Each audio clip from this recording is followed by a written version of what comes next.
Povo e área remota sobre o problema estrada vemos no eletricidade, vai ver drenagem e a capital dele, cada tina sempre retang reabilitação.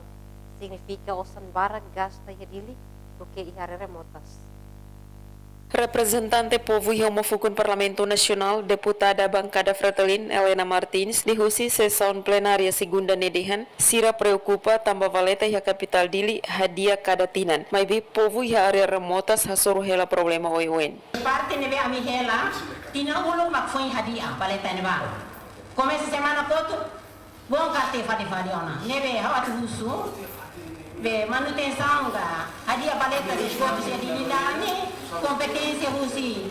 Presidente e autoridade município de Ninianga, Ministério Obras Públicas Ninianga, husi e já neve Ninianga maka tina Sidak tina ida bongkar faliona. Nya husu atu tau osan ba desenvolvimento e área remotas, tambah Povo remotas se sofre hela ba estrada be mos no linha eletricidade. Ia fatinhanesang deputado bancada CNRT Domingos de Carvalho dehan preocupação deputada nelos tambah desenvolvimento setor infraestrutura lau makas iha capital dili do que iha área remotas.